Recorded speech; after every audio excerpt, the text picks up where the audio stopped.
Today, well, there's a chief right there. Yes, sir. Chief Brownfield is a brief prayer, please.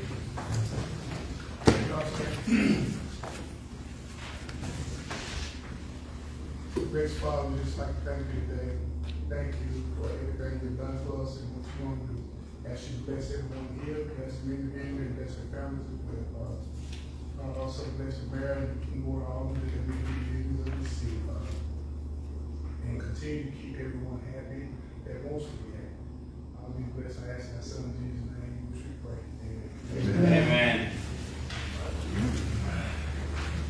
Alderman Marquis Blunt. Present. Alderman Rodriguez Brown. Present. Alderman Fred Esco. Present. Alderwoman Monica Gilkey. Present. Alderman Les Penn. Alderman Tim Taylor. Present. Alderman Lafayette Wells. Present. Are there any items before the mayor calls for the adoption of the agenda that any alderman or woman wishes to share with the mayor's board of aldermen? If not, under that circumstance, the mayor will call for adoption of the agenda. Mayor, Yes. before we get about the agenda, we had four aldermen listed that was to be, as presented yesterday. You want to ask if you want to, Let's just add him as a presenter Okay. under B. Okay. That'll be 5B. Okay. Want to give you a motion for that? Yes, sir. Now I'd like to motion that we add, Mr. Eric Gilkey to, our agenda today as a presenter. We have a second. I'll second the motion. All in favor? Wells, aye. Tim Taylor, Brown name.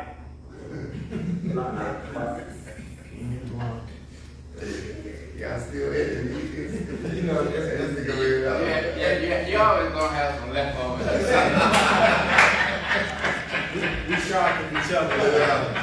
Steel sharpen steel. I got to poke at You're gonna have some leftovers. Motion carried. I think you got me on the legs, Arnold. Motion carried. What was the vote? 3, 4, 6. Yes, unanimous. I should have joined. Since you talked about your pain. Yeah, we ain't got no Valentine fans people over there. I think he would have bought with all of it. The mayor hereby calls for adoption of the agenda. So moved. We will have a second. I'll second. All in favor? Brown eye. Tim Taylor, Wells, aye.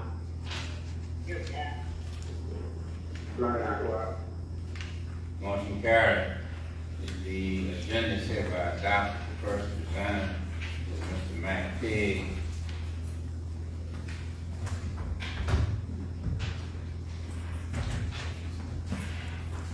And the understanding that y'all wanted to update on the Walmart renovation. Well, to be totally honest, we have not had the plans reviewed. And they're an extensive set of plans. First given them to Wagner. Wagner brought them back and said they didn't have anyone capable of reviewing. I tried to contact Neil Schaefer. Neil Schaefer has not returned the phone call. I've got a phone call, or I've got email contact with Tim Torrey, who was Saul Engineering, and I'm waiting on them to send me a price. I give them the scope of work that I need, and I need a price and a time, what kind of time turnaround matter if you want to do. But Walmart renovating 162,000 square feet of that building out on Fowler Plain. 26,000 that's existing. We also have another project that's coming into town, out on Commerce Avenue, out on city property, who's 20 acres y'all sold to Mid-South. And it's going to be a very extensive process of review. I've got to call into their headquarters because I have some concerns. First of all, I've never been around one of these re-refineries before. What's the name of it? It's Mid-South. Renewable, yeah. But I have taught hazmat classes to oil refineries all up and down the Mississippi River. And my concern is the smoke. The oil refinery isn't pleasant. And so I need to know, we need to know their process. Now, if they've got the new generation technology to where they use a super high temp to burn off any of the byproduct, smoke, smell, whatnot, that's great. But I would like to find out their present location, the closest one, and I want to go to it. And my understanding is one in Memphis, but I'm gonna have to get them to let me, invite me up there to check it out. And that is gonna be a major operation of about 12,000 square feet in the office area. But it's laid out in such a way, I can't really tell what all is gonna be covered and what all is not gonna be covered. And it shows me tanks and vats, or I don't tell me what's going in them, or the pressure, or the lines, or anything. So that's what we need the engineers to be able to fine tune on that. Y'all have any questions? I have a question, and that is, go ahead, Alden. Oh, you good, man. I'm trying to figure out the difficulty involved, and Gary, you might be able to help us. I think are we talking about a structural engineer? Just about, it's more of it's still civil engineering, but we tend to review site plans, parking lots, permits, but when it comes to mechanical, electrical, and plumbing, that's when we would have to outsource it to somebody else. Mechanical, electrical, and plumbing. Yes. And Walmart and the refinery is a tremendous amount of electrical and mechanical also. So, And plumbing. Okay, let me ask you a question while I have you here. So are you aware of any engineering firm that has such an engineer with this kind of expertise? I could locate one for you, at this time I don't. That's at no cost. At no cost? Oh, yeah. Good question, man. Yeah, I can definitely assist you with finding a firm to do so. Yeah, just help us out as- here. Right now, I don't know one. Okay. Okay. Well, just let us know, because we're trying to do this as quickly as we possibly can. right. Yes, sir. Alderman Mel. Yes, sir. Mr. Big, how long we had the plans for Walmart, or when did they first contact? Walmart came in a little over a month ago, Okay. and I've been working, trying every week, trying to find somebody. So, yeah, because this is the first time we ever. And It's last night. Yeah, the thing about it, Walmart's not gonna start construction until March 2025, so they call and want a review, but they're not pressured, because they know our permits don't last for 6 months. Right. And if I issue them a permit this week, then it would be expired before Right. the construction. Right, because they started Walmart surrounded already. Yeah. Yeah. Madison, they were already, they were so far. Hey, out here. And we were just wondering without hearing about it. I said, nobody told us anything about this, the layoff. If y'all get a chance, I'd love for one of y'all to stop by my office and just look at the schematics on the hydraulics, the stress, beam stressing. And it's not in the blueprint, it's in a notebook. And you gotta be well sound at calculus to be able to figure it. Well, could you all sit in a Madison, they, like I said, they just want to do renovations, so hey, who should you use to, right, Yeah. to It should be easy. spec these out. Regional too. Yeah. Yeah, and I mean, I've got somebody that he told me that we could have his engineer if we push come to shove. And We ain't pushed the shove. well, that's what I'm saying, this is August, and they don't need it to the 1st of December. Well, if they wanna pay two permit you know, whatever, that, you know, that's them, but, you know, we don't wanna be on the. Well, I'm not gonna hold them up. No, I'm saying, if they want it now, give it to them now, and the permit runs out, they just have to apply for another one. I don't know if you said we were, the Canton, we were just kind of, him hauling around with, taking care of their plans and their needs. They got more money than we got. Yeah. But we should have somebody by the first of next week. But who's the firm that you talking about? It's Bob Lloyd's constructional engineer. And where they located? He ain't give me a name, because Bob Lloyd's got the cell barn and they could do, develop that 40 inch. Oh, okay, he's gonna Yeah, pay he's for yeah, it. he's a neighbor of mine. And, when I told him about it, he said that if you can't find nobody, I'll give you like a construction engineer, he'll do it. Did you try IAM? I don't know anybody that I am. That's, you know the IAM group, don't you? Yeah, I know what you're talking about. Dr. Hill. Yeah. But, he The just pick up the phone and call Madison, originally. people have already Done done that. it. Yeah, they've already looked at the plan. So they're kind of familiar with it, shouldn't take them, you know, and we know that they know what they're looking at, because they've already done it, so. Yeah. They have an in-house engineer for this. Yeah. Who matters? Mm-hmm. Okay. Well, maybe that person knows somebody. Oh, Alderman, Taylor. Raising my hand, I still don't get acknowledged. Let's go back to, the time frame, the timeline of how long you've had this. Mm-hmm. It's critical that when things of this nature come, hit this particular city hall, that information be conveyed to this board. Because last night was the first time that I heard about it, I don't know about anybody else, but that's the first time. And, you know, we notice these things going on in other cities, and we're wondering all the time, why is Canton being left out of so much? And, you know, you've got to have the fortitude to speak up and say, why not us at some particular point? But if it's being held up by us, then it's a whole different problem. So if these things, something of that nature hits your desk, we should be the first contact with the mayor. I know you're gonna speak with him, but you all should at least bring us in the loop and let us know what's going on, because we're out in the city and people are asking questions, and you're pretty dumbfounded if you're right under the roof doing the work and you don't know what's going on. So that's some constructive criticism for you, that, you know, going forward, this shouldn't happen again. Well, can I say this? Go ahead. Every time I have brought stuff to y'all, Yes. it was after it had passed engineering. This is the first time yet that we've had any plans that took over a week to get returned. Okay. You know, and once they returned, then I presented to y'all. You didn't have an answer for a question, so I hate asking a question if you don't have an answer. Okay. So, but Walmart is a major deal, and we need to, those major deals, we need to know. We're being left out of a lot. So we shouldn't be doing the inner locking out within City Hall. We shouldn't do it to ourselves. So, you know, knowledge is no good if you don't share. You got to share it, you got to convey it, and we should know.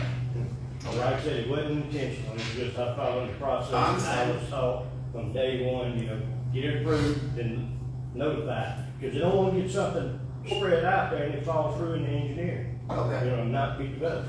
Okay. Well, I think that an alternative approach to this, which is all these economic development projects coming in, Mm-hmm. is always to be able to say, I believe that such and such project is coming to Canton, at least there's a minimal requirement and kind of like it's minimal notification. I believe that, and so let's see what happens. So at least, you know, we'll have upfront knowledge. Right, and like I said, we've never had this happen. Wagner has always returned plans just on the spot. That we, you know, that's where, you know. Okay.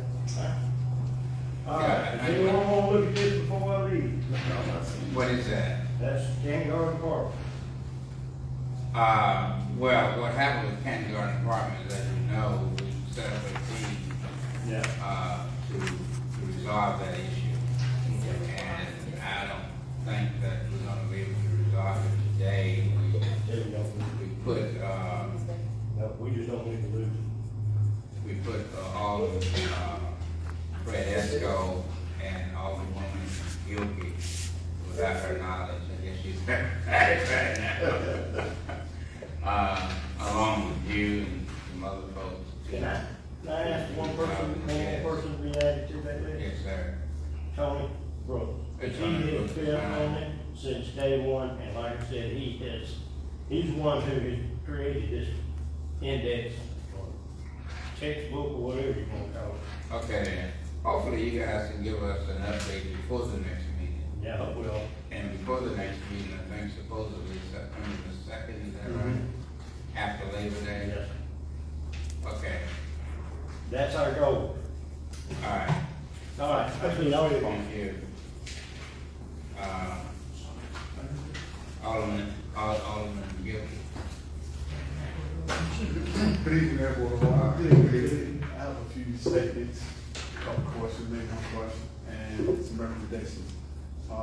First off, I want to thank the mayor and board for some work that was actually done from a project that the city was involved in over 209 Homes Avenue. The work that was done was outstanding work, and I wouldn't say I'll make a recommendation, you know, for you guys to do everybody like that, for the most part, but how it came about, you know, I just wanted to let you guys know it was a great job. The next item I wanted to discuss, I think, once before I was here, Nikita was here as relates to a project that Nikita had brought before the council. And I think it went into executive session prior to, before, I guess, it was brought out to where the public can actually ask questions, so I didn't get a chance to ask any questions because it actually became an executive session item, and I never heard of anything that come of that. But what I wanted to address was the fact that, you know, Makita should know exactly the needs of Canton. I mean, they work for the county as a whole. And for them to make a deal with the private entity or government entity before they actually talk to the city of Canton, it goes to what you were just saying, Mr. Taylor. You know, sometimes we get information after the fact.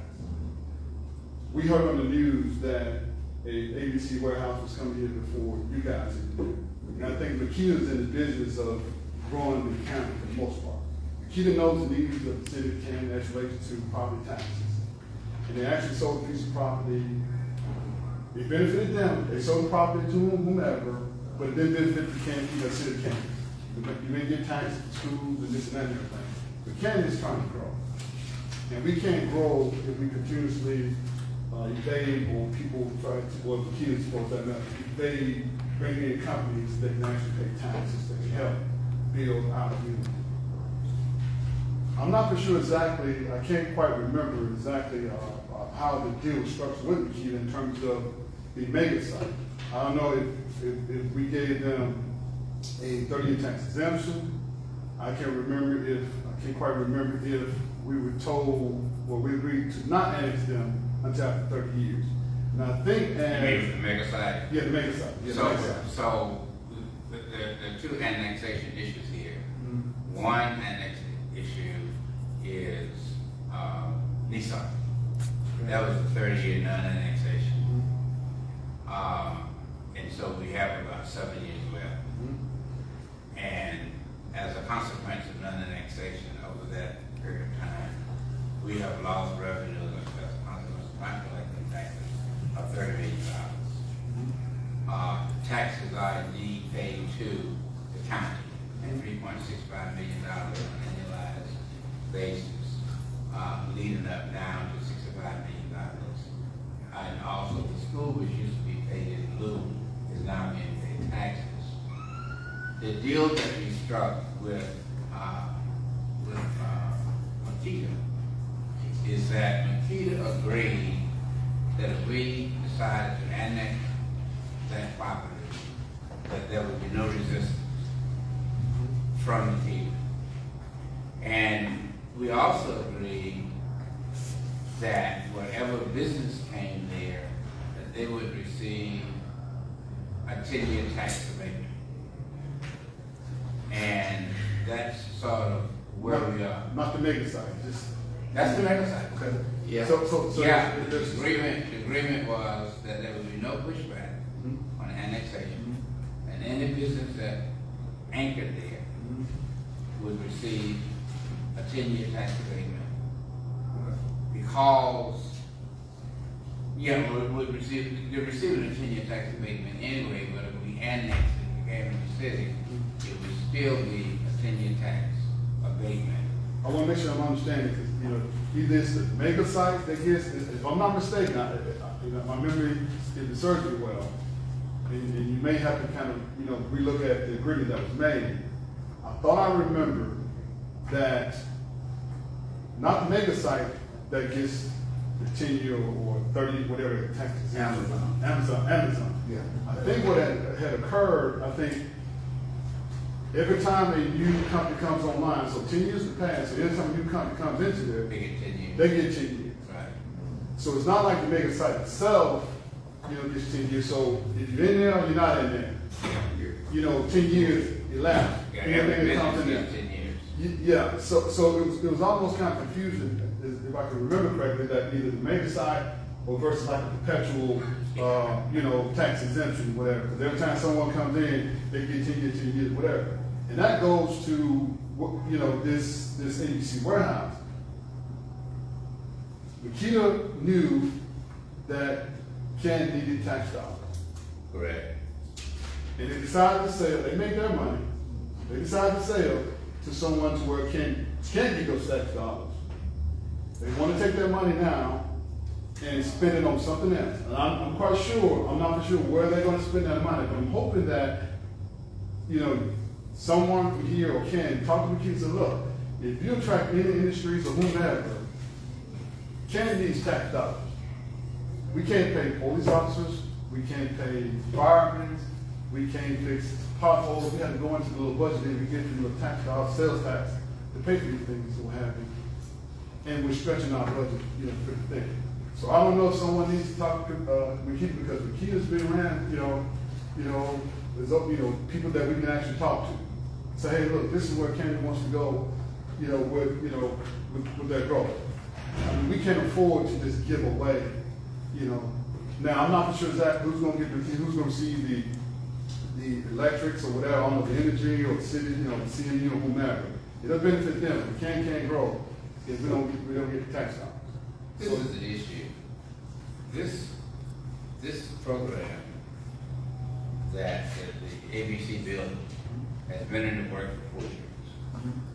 According to the testimony of George Eason, when he met with us for 4 years. That's number one. So if Makita knew about it, then all governmental agencies knew about it. Number two is ABC is a state building, which means that we don't get any tax revenue from it. Anyway, number three, there was the motion that we were not informed, the concept that we were not informed, because there was a hurry up on the sale of other counties wanted it, and Makita didn't want to be in a competitive mode and go to some other county. Well, the point of the matter is that there was never another county because Makita land was in Canton, where it is. And so the land, and of course, the land was sold to the Department of Finance for $980,000. And so that's what Makita benefited from. Yeah. And so that entire sale was a complete disrespect for the city of Canton.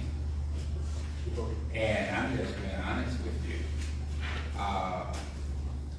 And that appears to be the modus operandi as a result it relates to the city of Canton. We are always the victim of non-payment in our circumstances. Because at some point, you know, if it keeps going at this rate, Canton's not going to have anywhere to grow.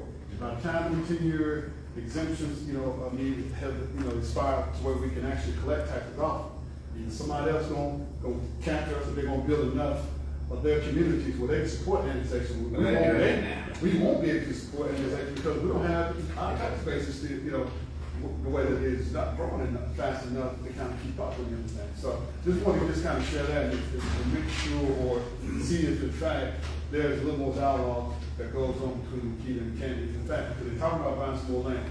So we already don't get anything on the county buildings that we have here, not Fred Dollar Store is actually being built by the county, whatever. We can't receive those tax dollars, off that. So, we're killing each other. I mean, we're killing ourselves. And I think, I came here before, and I think there was a group with Presto that came here, and some of the constituents talked about the fact that what tax dollars can do in terms of supporting, the fire department, police station, so forth and so on. So again, I don't want them to box Canton into where we can't do anything down the road. So again, it's coming, because everybody around us people's landlocked for the most part. So again, just wanted to share that, to see, to make sure that people coming for us, we're not looking at giving tax exemptions or whatever at some point. And I know you talked about that quite a bit, about getting, back, when I was serving the council, about giving these tax exemptions all the time. And I said it's not growing. Sometimes, we talk about, they get us on, hey, we're gonna bring, these high-paying jobs, so forth and so on. Can folks gonna participate or be a part of that? It never materializes. Some it does do and some it doesn't. But the ones that do benefit, what do? They made enough money where Canton's no longer suitable for them. And they move to bless that, Madison, places like that, put their kids in those different schools, which I don't blame them. The thing of it is, we gotta be proactive as it relates to those things. So again, just wanted to share that. A couple other things. Before you go forward, let me just say this. The agreement about Amazon and that 10-year abatement, unless I missed it, because I never read the agreement. I don't think it was a documented agreement. I think it was just a verbal agreement. So we don't have an agreement. I'm sorry? It's documented? See, I don't remember reading it. See, a lot of things we have to do, when you notice that every time you keep come before us, and even when I was on the board or whatever, we always did things in executive session. When you bring business. You never want to bring anything before where people can hear what's going on. Because again, they slip us, they slip us. That deal with ABC was done without you guys' knowledge. They made commitments or whatever. You go to executive session to talk about it because they knew that they, made a boo-boo, in other words. So again, like you say, people just, look over Canton, for the most part. And we've been discussing it. I just had a conversation with the mayor, Alderman Wells, Alderwoman Gilkey on Saturday.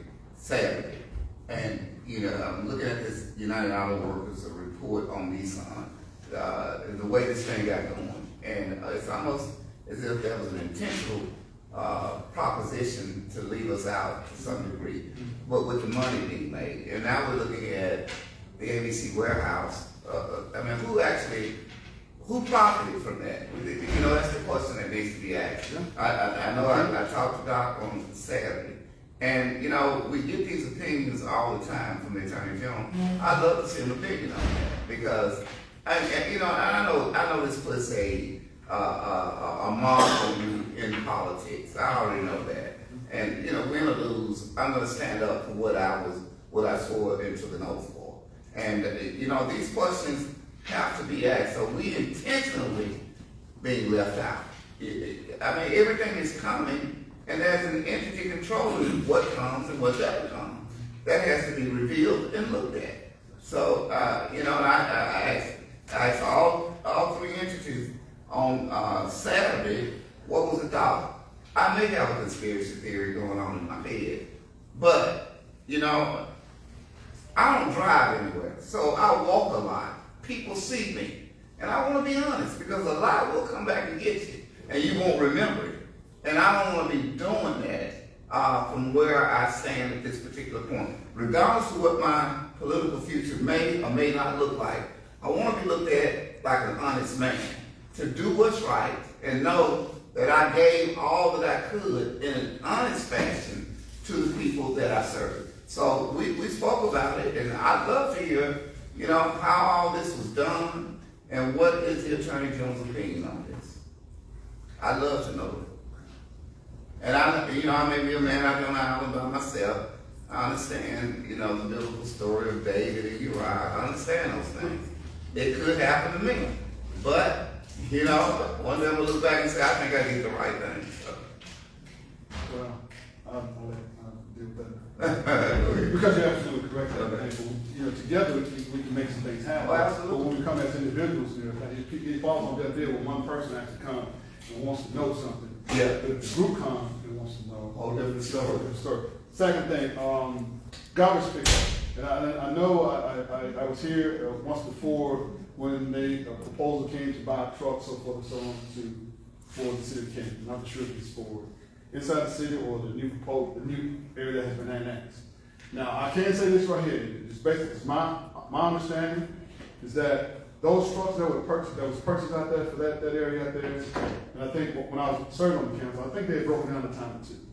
We got to get away from getting those cheap trucks. As small as that area is out there and everything, those trucks, those reasonable amount, pavement trucks or whatever, it's too much wear and tear on those trucks for 2-day pickup out there in that particular area. The city of Canton doesn't, inside the city, the current old citizens of Canton only get one pickup. And that's serving pretty decent. Out there in the proposed area, or the current area, the new area, is getting 2 pickups. I'm not sure exactly how much tonnage is being picked up between the first pickup and the second pickup, I don't know. But those trucks that are being operated out there, they are not suitable to be ran probably twice a week. Manpower, fuel, maintenance, and all that. These are new trucks to refer. Yeah, those new trucks we first got. You can either drop down to 1 pickup, because it's unfair for the folks inside the city. The 1 pickup inside is doing fairly decent. 2 I'm pickups. talking about the new trucks we just purchased. Now, I don't know what y'all just purchased, but those trucks that was here when I was on board. Okay, right. In that case, they've been wasting money for the most part, if you ask me. So again, let's take a look at, another look at that to see if twice a week is suitable. We'll go into the one a week, because again, that 1 a week is serving a greater purpose. Twice a week, I don't know how much it's doing out there. How much time extra it's doing. So once a week probably do well. I'm not speaking out for those folks out there, whatever. But I'm speaking out in terms of the budget. Because when that budget, when folks tear down, that's an expense that we didn't account for. So now, money that we created, we have to use it, to fix trucks, so forth and so on. So again, we can kind of look at that. Now, here's my request as relates to the last item, and I'll be done. I hope that the board consider taking a greater look. I know crime has increased in Canton tenfold. I don't know what the problems are, and I know some of the ministers that has come before the board and addressed these issues, and I don't think we're given a good answer as relates to how do we tackle these things. I know money doesn't, resolve all problems, but again, when we get certain officers on board or whatever, a lot of them end up leaving and heading to different departments. And I know Mr. Chief didn't ask me to come up here, and I'm not speaking, for anybody in that department. And I'm also including the firemen, considering the firemen's been in the building that's probably been here since spot was bucked and asbestos. I'm quite sure they're gonna have health issues somewhere down the road. So I'm hoping that the board will take a serious look at prioritizing those particular departments and see if, I'm not saying raises don't do it all, but when you give raises or whatever, certain things come with raises, certain more responsibilities or whatever. So something has to get, associated with that or whatever. I'm not just saying throw money at us and give it to them, this doing the same amount of work or whatever, but we hold them to a higher standard, And I would hope that, the board would consider looking at the fire department and the police department and trying to create a competitive wages to support, keeping, to support retention, So those are things that I would come before the council. And, I'm not saying that it has to be done, but I just hope that we got to take a look at it. Because again, I'm afraid to come out of my house. Let me respond to that before Alderman Taylor holds his hand So, the message that you delivered to us is on the table. Really? Dr. Anderson and Alderman Wales and several of the other aldermen, we are addressing that issue already, and I think that our goal is to resolve it.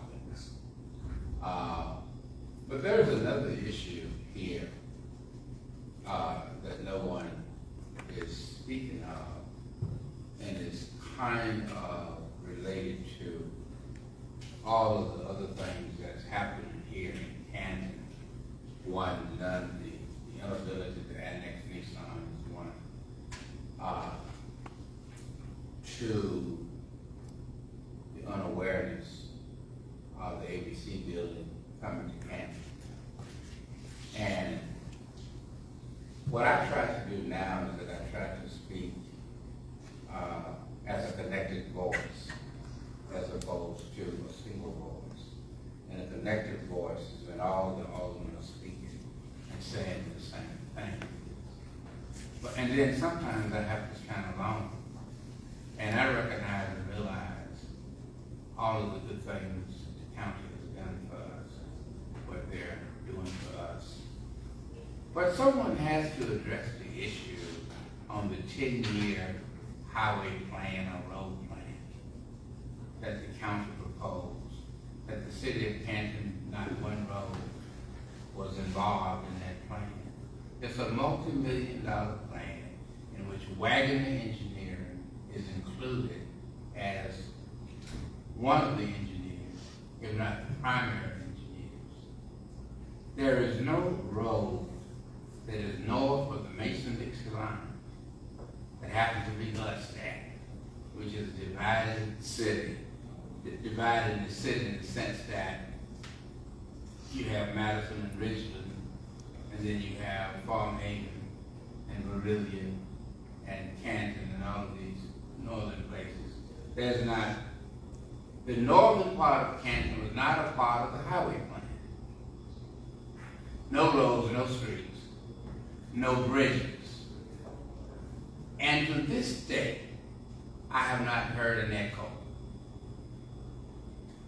I have not heard a voice from anyone that has asked the question, why not Canton? Why wasn't Canton involved in the 10-year plan? The 10-year plan is from 2024 to 2035. The northern part of the county, that includes Canton and also includes Vermillion and Farmhaven and Sharon. And what's the other places out there in the northern part? Coupal. All of these thousands of people pay taxes. The same as the thousands of people from the southern part of the county pay taxes. But in this strict circumstance, the taxes that we pay in the northern part of the county, that includes Canton, we receive no benefit. We have roads in the northern part of the county that needs attention.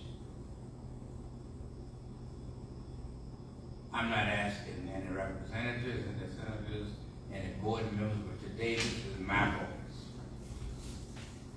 I know everybody on the board of supervisors, and just about everybody in the county. And when that was put together for a 10-year road plan, Canton in the northern part of the county was not involved. And that is not right. I'm not talking to you. I'm making a statement. So whoever hears my voice, hears my voice. And for whatever it matters, it matters. But sometimes, at any and all costs, we have to speak the truth. At any cost. And yes, we have a relationship with the county and how they have helped us. But sometimes you have to say, look, we were not a part of this. And hopefully, with the next 10-year plan, well, I'll be too old for the next 10-year plan. Everybody in there, I know not. He's running out there. He's running. He's running. But hopefully with the next 10-year plan, somebody can say, include the citizens of the northern part of the county. Hell, we're tired of being left out. And I'm saying to Alderman Brown and Alderman Gilkey and Alderman Lafayette and Alderman Esco and Alderman Taylor and the new one, Marquis Blunt, our voices have to be heard. And I'm through. I'm trying to get Alderman Taylor out of here. I don't need no more time. Well, just let me say, and I want to chime in on something that Alderman Gilkey said, and it was pertaining to growth. Many years ago, I think right before we got into this, it was not a fight, but the issue with Nissan. And I can remember standing out in the courtroom and someone saying, the city can't take up what they got. So why are they wanting to take on this new stuff as if we were not prepared to do anything? I echo what the mayor is saying about the county and the help that they've given us. But our fight should be for consistency. You know, not every 5 years you give us a handout and then the handout comes with the hand being drawn back. That is wrong. And I'm still a little upset about the $6 million to fix the streets of Canton. And then when it came time to deliver, it was said to us that, well, we decided to give the money to Glustat because you all are too busy over there fighting about who's going to be the mayor and alderman. Every political contest comes with arguments and disagreements. Yeah, and that kind of hurt my feelings. Because, I get out here and some people talk about the bad things. I'm looking at the good things. And then when I say to people that we're going to get the streets fixed, and okay, Alderman, 5 years in, the streets haven't been fixed. That makes me look like a fool. So all I'm saying is we can appreciate what they've done in the past. But this city wants consistency with growth, as you indicated. That growth is going to bring two components to this particular city. One's going to be good, the other's going to be bad. Are we prepared for the bad? And if you sit down and talk to Chief Brown right now, he will give you a very adamant answer. And he's going to tell us what we're not doing. And we have shown a grave disservice to this particular police first responders. We have not. I know that the mayor and I were talking about leveraging money to do it. But at least we're trying to come up with ideas. Now we're going to have another concept on the table to look at this. Because right now, the city just can't compete with what these surrounding cities are doing. The $50,000 pay wages, we can't, at this point, we can't do it. We're going to have some spontaneous growth, immediate growth, in order to do that. So I don't know if you got my phone book or what, but I talked to Doc about this stuff, and the conversation you were having earlier, you were spot on. We were just talking about it, sadly. And of course, our Lady Gilkey and Alderman Wells. The other Alderman don't allow me to call them on the weekends. Yeah. So you're absolutely right. And thanks, Mayor. I digress. So. Thank you.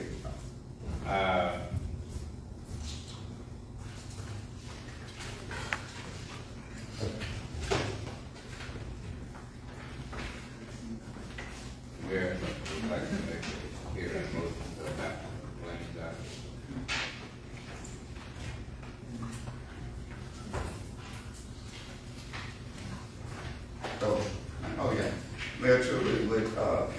confidence after reading it.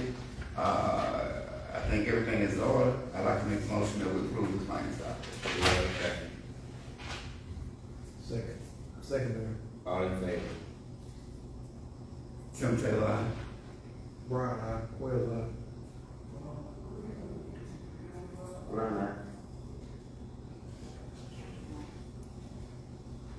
Kenton, nay. That's a nay. Three nays. Three Three nays. nays. How many negative, how many ayes? It's 4-3. Four It to passed. Alderman Will, let me ask you a question. Yes, sir. You had asked me yesterday, the rains. Down the Yes. she was a little late. Oh, he did. We can finish this. Okay. If you want to, Oh, because it's not that. right. I'm gonna ask Dr. Allison to do 3 bundles, Okay. so we can Look, hear we'll what have her. her, before we go to Okay. executive session. Okay. We on the phone. Motion passed. Okay. Now we are at, is it item 7? Item 7. Do we have a motion?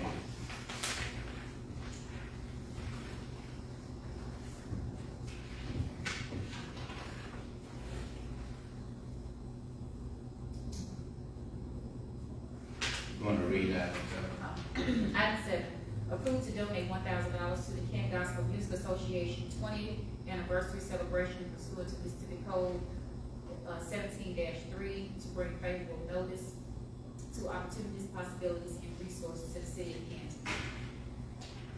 Do we have a motion? So moved. I'll second it with an unread. President Readiness by, Alderman Taylor, with the Yeah, in the very near future, I know this is the organization that's been getting things done with the Gospel Music Fest in Canton. But a lot of times when people are making these types of requests, I'd love to have them here, so if we have voices to them, we can do so. Nonetheless, I know that's a good thing. It brings the community together to some degree.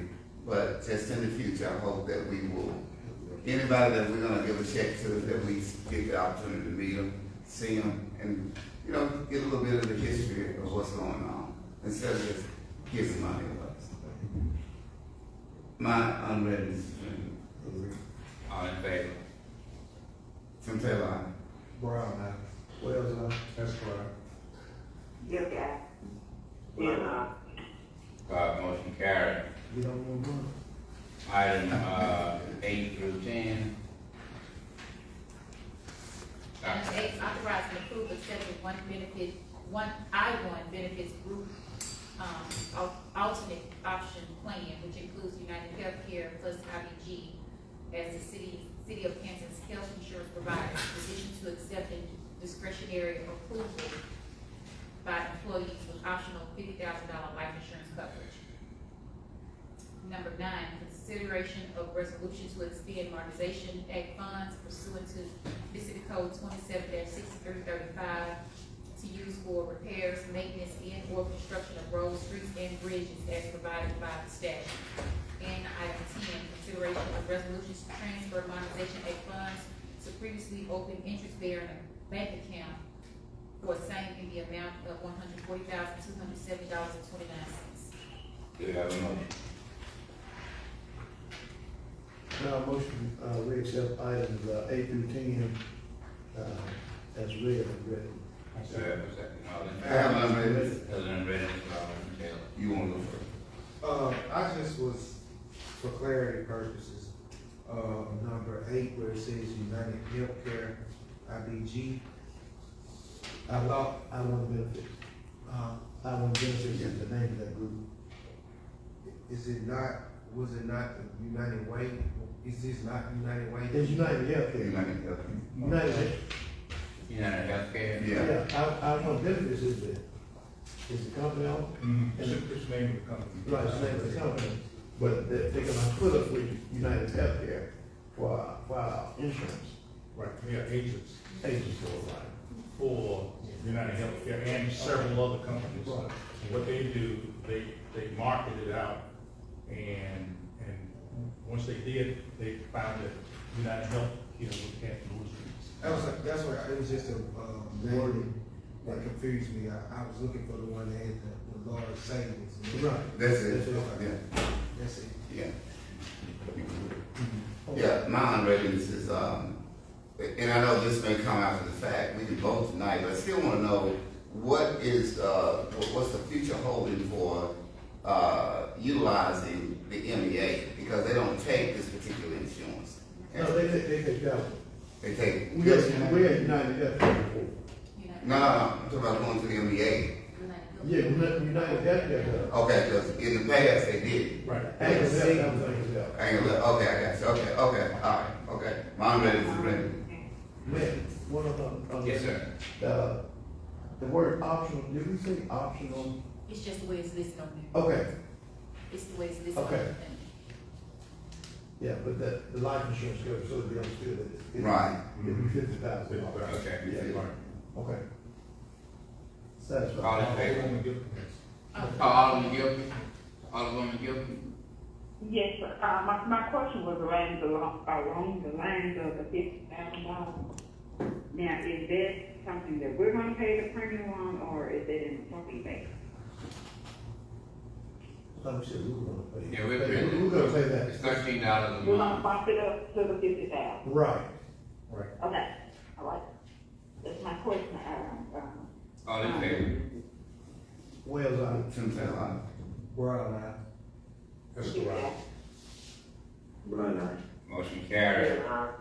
Oh, hey, man. I'm still here. Yes, sir. 11, 12, and 13. 11, authorize and approve Delta computer software support agreement in the amount of $3,420 per month for the next fiscal year.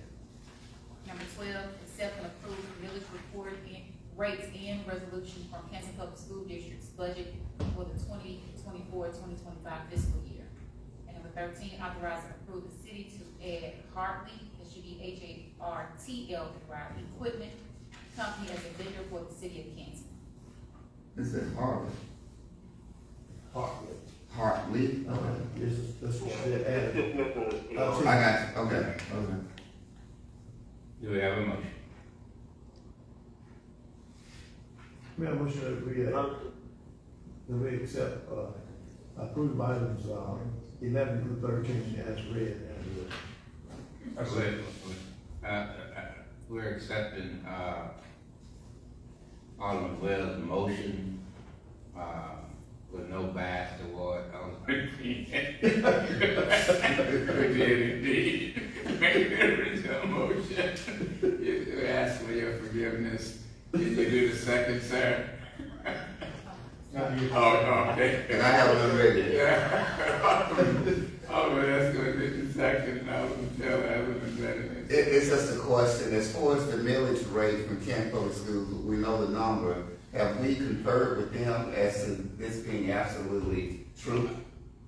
It's same as last year, isn't it? Yeah, Yeah.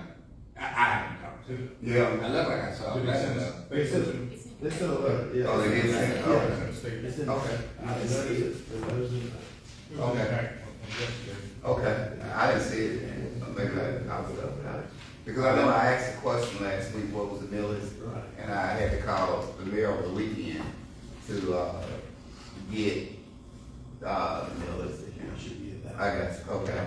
All right, well, I'm ready to speak with you. All in favor? Wells out. Tim Taylor. That's why. Brown eye. And, here we are. Motion carried. As it relates to item 17, 18, and 19, could you please read those items back?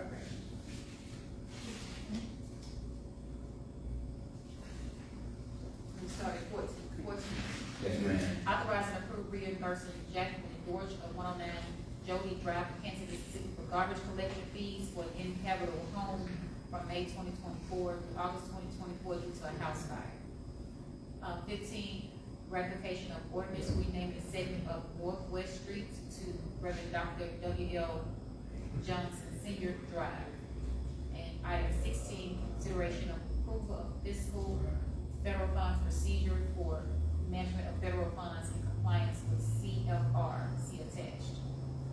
17, consideration of approval of cleaners and whistle agreement and acknowledgement that after January 16, 2024, the close out date of Stanford Ag project, the city is not entitled to any reimbursable funds from said grant.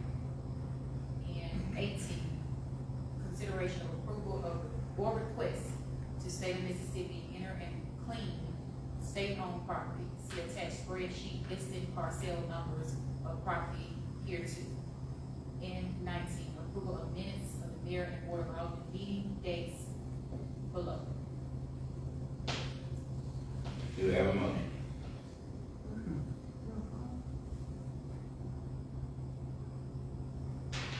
I'd like to make a motion that we approve the Roman numbers consecutively as read. Do we have a second? I second. I have no ready. I'm ready. That's my new name, Tim Unready Taylor. Thank you all. You laughing back there. Chair recognizes Alderman Taylor. Yeah, the only thing, with the Jody Drive situation, we know the dates, the months. I think, just for the purpose of the minutes, that the amount should be put in as to what we're requesting from CMU to reimburse. Do you have it, Alderman Gill? She does not. She doesn't hear me, I guess. Okay. Alderman Well. Yeah, mine reading is, Mayor, item number, let's see where we at. With the Jody Drive, 14, Attorney Banks sent us, some information out, this afternoon on that. I would like her to, expound on that, and also on item 18, we have a letter in our packet that we just received today that said the state, doesn't have any money to reimburse us if we go in there and clean up the state property. Mm. Oh, yeah, I saw that. Yeah, that was a letter that was just placed in our file this afternoon, so, if we clean it up, it'll be at our own expense. Okay. Being always requested anyway. What's Being it? always requested anyway. Oh, they clearly told you on letter, they don't have any money. Okay, I got you. Attorney Max will speak to, ask her to speak on, that item 14. She All right. sent some information. I said I ain't use the opinion out. Right. It's, of course, it's just an opinion for what it states, and I haven't had time to look at and investigate this whole garbage refund. I know the last time these came before us, from research, I think I sent a request to Jury Johnson, asked her to confirm what garbage fees have been paid to CMU. And we had an official request in writing from that person requesting a refund in garbage fees and adjustment for whatever reason. I haven't seen that in this community. So I don't know all the facts, but the agency's opinion that I did pull says as to a municipality's obligation to collect and dispose of garbage and rubbish is obligated to provide for that collection and disposal of garbage and rubbish in accordance with 17.17.5. In regards to setting up rates and fees, the municipality has to establish, maintain, and collect rates and fees and charges for collecting and disposing of garbage and rubbish. We approved to recognize the municipality's authority to compel a resident by ordinance to connect to the utility system and pay utility charge regardless of whether the resident actually receives the service or not. Due to the fact that all municipal residents benefit from the establishment of the system. That's what that thing says. So in layman's terms, what does that mean? Well, It's basically saying that you really, it's not discretionary whether you refund the garbage fees. And I don't have all the facts. Yeah, in it's this not one. discretionary. No, and I don't have all the facts in this one to say where did she not have service, when did she move there, what are the places she lived before she got there. I don't know when she got to this particular residence, whoever this person is. I don't have anything in writing, so I couldn't really analyze the facts in this case. So I just had a blanket opinion, just based on the general rule. There's always exceptions, but I don't have the facts, so. Alderman Well. So maybe you don't recall, we had that same conversation with Waste Management and Mr. Callaway, what's his name? Callaway. Not Holloway, David Holloway. Yeah. When we had the boom truck services, he said whether they added the rubbish to pick up or not, they were charging for the total, the total number of people that they picked up the garbage for. That's what they billed us for. And he said legally they can do that. Well, the terms mean something here. Residence is one thing, uninhabitable is another thing. Right. That the house is destroyed, there's nothing going on there. So how do you charge for something that's not being utilized? Are they going back there? Don't know. Well, I think that, I'm talking, Alderman Hill, can you speak to us, please? I'm sorry, that is. I don't want to give it. There's an issue whether or not there's a duty to reimburse or not to reimburse. For the family to be reimbursed or not to be reimbursed as a consequence of garbage not being picked up due to the fact that the house was uninhabitable. I can barely hear you. Asking about the, he's asking I thought I about saw the. Uh-huh. They're trying to decide, do you have any details regarding, Well, they at don't the move time that of the now. fire, at the time of the fire, were they living in the house, are they going back to the home? At the time of the fire, they were living in the house, but since the fire, the house has been uninhabitable. He said, They're not able to live in the house because of the damage that was done to the house. and the other question was, are they going back to the house? Eventually, once they can get the house repaired, they're planning to go back to the house. But what she's saying is that. Communicated to me that she had talked to, CMU people, she's also talked to Melvin Garrett a couple of times, and nothing was ever brought to us about it. So she called me and asked that we would, consider, refunding her the money that she lost from having got it picked up when she has not had got services in her house since April. Should there be a request to stop all service then? I mean, That's what- should we request to stop all service? And did they notify CMU? You know? I mean, No. All service only, which is expressed to me. Yeah, the garbage on. Was garbage on. Yeah. There's no electricity to the building. No. right? Yeah. They can't charge for utilities because They can charge you for water. Yeah, now they turn it off. As long as it's on. That's what, Yeah, that's what I'm trying turn to it say.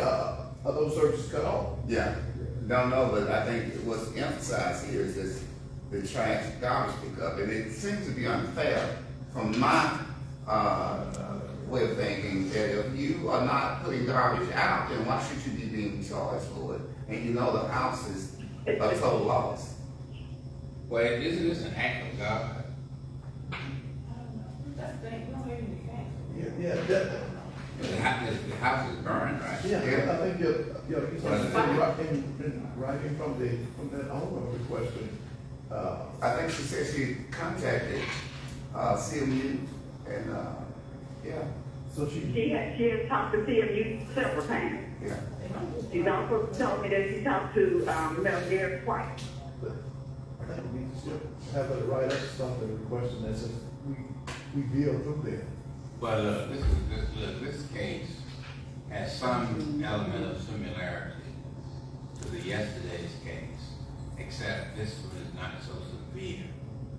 And it's related to our duty and our responsibility of trying to help our constituents if we can. And Mayor, the way we're set up, we have, the mayor as to what we can and can't do.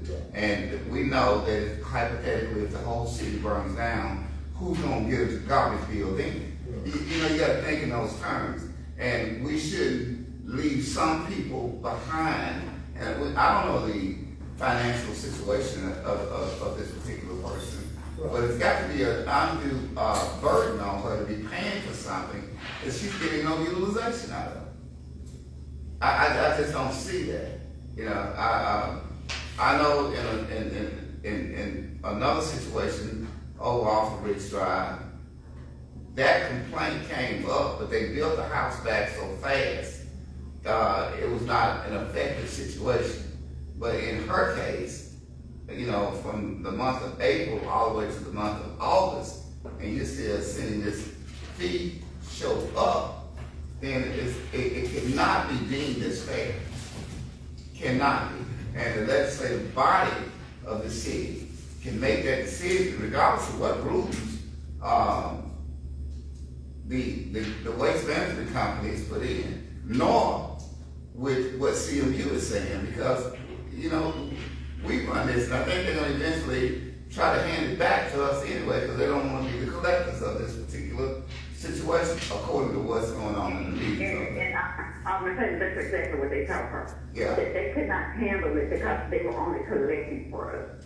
They were not, they weren't responsible for making, you know, making sure that she had got a pickup or whatever. They did express to her that they were only collecting our money for Right. that service. And And she does have some financial hardship. I can attest to that. yeah. But, and I know I can talk on unwritten, but while I'm on here, we give them money back to folks for stuff way more than it. And it's what, that's 4 months of garbage collection. It's worth about $100 and some at the most. Well, this is the issue here is that citizens like this, I don't like them being tied up in administrative bureaucracy, which is what this is right now, and on red tape. Yeah. The issue from my perspective is there a bridge that will allow us to help this lady? That's number one. But that's what we really need to find out. And, you know, I think that we can do this. We can ask the attorney what additional information she might need. You know, we can look into this ourselves. You know, is there a bridge? And I know what Waste Management said, and, you know, if they pass by and they still charge, well, that's their rule. And their rule doesn't necessarily have to be our rule, but I think that we're not gonna resolve this today, but I do think that emphasis needs to be put on how can we find a way to, and we may not be able to find a way. When there's always exceptions, like I said, I just didn't have enough facts, but there's always exceptions. I said. Yeah, You know, Mayor, we're going back to before the Revolutionary War, taxation without representation. If there's no represented fact that she should be paying for garbage if it's not there. Yeah. Yeah, it is not there. But we also need to make sure that she stops, because we can't stop her garbage pickup just on word of mouth. She has to have something written to us to say, stop my collection until this point, because if not, that bill will still be charged. And every month we have, you know, return fees to it. So what we request, a letter or something from Well, Cameron to come to us? No, she needs to request that we stop, tell CSU to stop her garbage fees until she gets moved back around. And we can do that. So, I'm not a problem, you know, make sure she gets back, but we need to make sure that bill gets stopped. okay.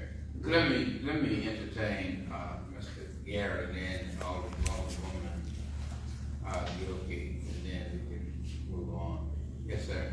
On July 8th, 2024, I received a call at my office to remove the garbage fees from Jody Drive.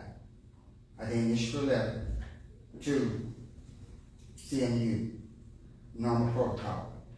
Anytime a resident leaves or moves, they have to request from, they make a request to CMU.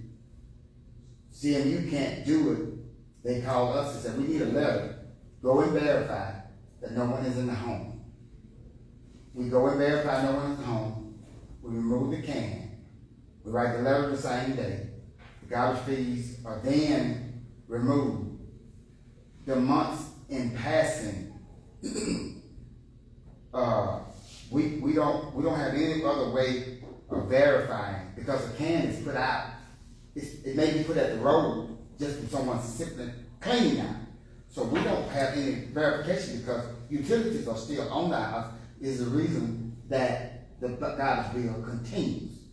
If the utilities are removed, then there is no garbage fee. The house is burned down, so they can't be used. Well, now there's not a district, the district, she can't just charge garbage fees and the house is burned. It must be something going on with reconstruction or something, or a meter-based pole or something there that has some form of utility on it, because that's what she's charging by.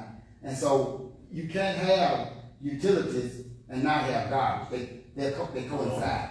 It's what they do. And so once we receive a notice to remove the garbage fee, they can remove their electric fee. But once we receive from Ms. Johnson, she notified CMU. Ms. Johnson called me and said, Mr. Garrett, can you verify that at this address, your garbage can is gone or nothing's there, it's stolen or whatever. So then I, in return, verify, then we put a letter together. We send it straight to Ms. Johnson's office. The fees are removed. Now, because of the billing cycle, if it doesn't hit on that day, a day or so before, then that bill it's just an automated billing system that CMU has. And so we sent a letter in July the 8th, and I'm pretty sure the bills had already went out before then. It's how all this thing came about. Normally in a situation like that, I can't, and I tell the constituents, I can't write them a check. I think the only thing I can do, because it's taxpayers' money, I can only say, we can accredit you if you plan to move back. Then we don't charge garbage fees for the amount of time that's in between. In this case, I've heard hardship or monetary, and that may be what she may be seeking. She may not be seeking a credit as it relates to her account. And I don't want to get into what other entities do, but a credit is something that is issued. I know that's what most people do, but it may be, as you said, the government authority has the authority to issue either or credit or monetary expenses. But she did notify us, but the notice that we received, we timed it, we dated it the same day we got it from Ms. Johnson, July the 8th. I don't know why they didn't call us May. There could have been so much going on that you didn't, it's just one thinking about. And that's just what happens when people move, they don't think about. But there was a force in movement. Mm-hmm. So, there's I'm telling what's going on. Right, when people have lost everything that they have. Yes. And, it's unfair to pay for a service that you're not getting. I'm not arguing that. No, I'm not arguing. I heard you say protocol. Yeah, and I don't know if a protocol letter went out to a constituent indicating whether it is an act of God or not. I don't know if these types of letters are going out. So when you said protocol, that's what stirred up in my mind. The protocol for us is to wait on. No, when you said protocol, you talked about a letter going out, and as if the constituent themselves received some type of letter like that. No, okay. Protocol for us is that we have to be notified. Ms. Johnson, they called Ms. Johnson. Ms. Johnson called my office. She asked me to verify by going out and visually looking or at whatever the can removal is for. I returned while I'm there, I used to call her on the phone, said, the house is burned or no one's living in the house. She said, well, you get me something in writing telling me to remove the fees. And from my office, the letter goes out, and it went out July the 8th, back to Ms. Johnson, the same day. And we asked her, we made a request to remove the fees. All I'm saying is the billing cycle, the time in which the constituent called in to say, my house is burned, I'm not here anymore, so why am I getting charged garbage fee? It's because she didn't know that, Ms. Johnson didn't know, and we didn't know. We don't take garbage fees off if we see a garbage can. The truck just dumps it. It just dumps it. Let me ask you a question. So, you submitted a letter to Ms. Johnson. July the 8th. July the 8th. Yes. So, was that ever a reimbursement by CMU? No, because CMU, see, the way I understand what you're saying. Yes. The fallacy CMU utilizing the presence of electric bill being on is a fallacious measurement that the garbage can is operable. You understand what I'm saying? Yes. Yeah, that doesn't mean that she is putting garbage in her can every day just because the electricity is still connected. That's a fallacious and misleading protocol and shouldn't be applied to this lady. Because you can certainly have a situation in which your lights are on, your house is burned out, no one is there, so no garbage is being put in the can, so there's really nothing to pick up. I guess we could probably have this debate the rest of the day. So what needs to happen is this. We need to ask for help from our attorney, and we need to ask Alderman Gilkey if you would pursue this and let us know where we are. From my perspective, I just think that harm has been done because the house was uninhabitable. There's a reason for it. The electric meter was still working, but they weren't there, and no gas put in the garbage thing. So she doesn't want to be charged a garbage fee. So at some point in time, the city may consider making a ruling, or at least making a request for the board to make a ruling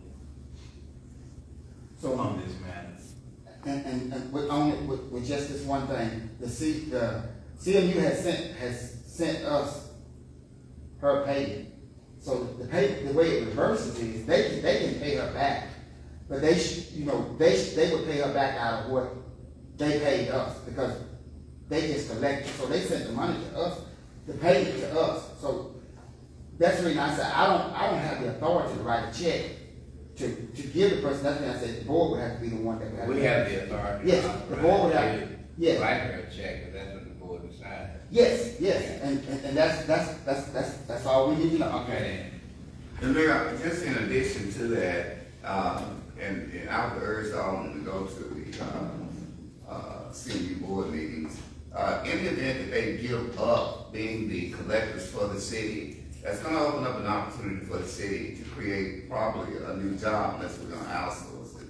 So just FYI, we should be getting prepared for this. I don't know what we're going to do. We make a decision here, and whatever rules we're going to apply to this, because these things are going to come up more often.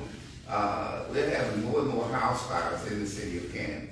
And, if these things are going to apply, and we're going to charge people for what they're not using, then we need to make sure that we put this in a documented form that we cover ourselves, because people, they get tired of being rejected and receiving nothing in return. And I would agree with Mr. Taylor. I think what Attorney Red was, and part of our scope is, we don't allow people to opt out of garbage services. You can't opt out. You can't say, well, I'm going to burn my garbage, or I'm going to carry my garbage to my home in Gutstack. We've had that happen, and we had to sort of hone in on that, because some people say, well, I don't have that much garbage, so I don't think I should pay that much. I can either burn my garbage, or I can carry it to my. So it's a very tricky situation when it comes to dealing with garbage. I think that's one reason the state allows you to add to taxes, as well as utilities, as well as to water and sewer and things like that. Because when you separate it, you're right. You have to have it fine-tuned, because there's going to be a lot of other cases going to say, you charge Alderman Brown, but I don't want you to charge me.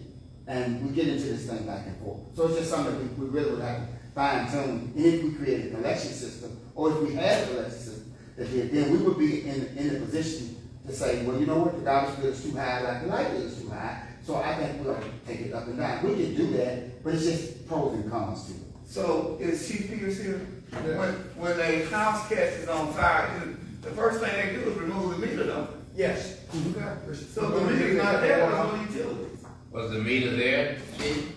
Have no idea. we'll have to research that. You have to research it. Yeah, because I mean, it depends, Can you physically go out there and see if the meter's there? if y'all want me to do that, but Yeah. I said, depending on if a house catch on fire, depending on, how severe the fire is whether we take the meter out or not. Yeah. I got you. Oh, the severity. Right, Is so what- if the okay, house is not livable, the That makes meter sense. shouldn't be there. All Okay. right, that's fine. Okay. Alderman, Gilkey? Brush it up here, man. We'll ask her to pursue this matter. I don't want to linger this on for a year. We need to bring some closure to it, at some point. But you know, in a previous conversation, and this sticks with me with former Alderman Gilkey, when he said that there was a road somewhere out east that we neglected to take care of immediately because the board drug its feet on it, would cost us $30,000 immediately. But after they drug it on, it ended up costing $300,000. And you know, I think mistakes are not intended to be made, but when you make them, I think you ought to learn from them. And even though these are two different subject matters, I think we should learn from past mistakes. Okay. And don't let this linger. All right, so, is it your opinion, Alderman Wells, to delete that from the bundle? No, I mean, Let it stay. that was my only issue with it, you know, we didn't have anything in writing from this, particular homeowner. Okay. Stating her wishes, and like I said, with item 18, we would have to bear the expenses of cleaning up state property, and I don't think we need to do that. You wanna delete that? I think we need to delete the 18, because they clearly told us in that letter, that, you know, if you clean it, you don't have the funds to reimburse you. All right. That was in our packet. Let's give me a motion. today. So before we close, Somebody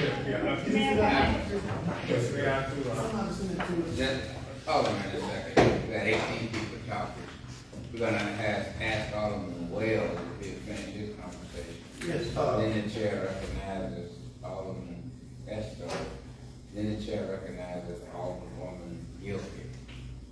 Ms. Taylor left out of the, and I raised my hand before all the rest of the, but I'm gonna overrule what I say. Right, the attorney had, let's just say, she hadn't, received this from, I do know that they normally tell us we have to pay. That's why I sent the email yesterday saying, Right. put on general, they normally do tell us to pay for the cleanup. It's normally at our cost. right, that's what it says, there are no, funds available for reimbursement. But we always clean it. But we can clean it. And we just know that we're not gonna get We're not gonna get paid. right, paid for it. that's It's just state owned property. Well, I want to come to that, go ahead. Yeah, so, and even back to the garbage thing, man. And, I mean, contingent upon her bringing a written letter and. Okay. And let's. So you got all the lady guilty on the phone now. Okay. I'll call her and ask her to, provide us something to write. And I'll send you a little snapshot. It's nothing much. The only thing I got in the past is like a couple of sentences saying what they, why they request, that's all I got. Go ahead, let's amend that to say, Predicated. her, But I think there still has, I mean, it has he been. didn't get a letter, he got a phone call. No, I got, that's what I'm saying, she contacted CMU about not collecting the fees, which in turn contacted Mr. Gary, he identified it, and he sent the letter back. I sent a letter saying But that, did you ever get a letter state, you got a phone call? I got a phone call. Right, but I'm saying you need something to write that said, you heard from Ms. Johnson, but you don't have anything, written that says disconnect these services. Right, Cause that, remember, we can play up either way sometimes. yeah. So that's what I'm saying, man. But wasn't that what the phone call from Ms. Johnson was about? Yes, Ms. Johnson asked me to go out and verify. The lady called Ms. Johnson. And then the lady also called me and said, Ms. Johnson said she couldn't do it unless she get a letter from you. And that was true. once she gets the letter from me, that's the documentation that it's closed. Yeah. Okay. And you did verify. That's what I'm Yeah, I saying. verified, and I have. I don't have think letter. she need to write a letter after she spoke with Ms. Johnson, and then Ms. Johnson spoke with Mr. Garrett to verify that he come back with a letter saying that what Ms. Johnson requested of them to do, it was verified. But, Mr. Wells letter asking how all much that she wants. all the transition, to Mr. Garrett was just verbal. He had, I can call and say, cut off, Alderman Brown's water.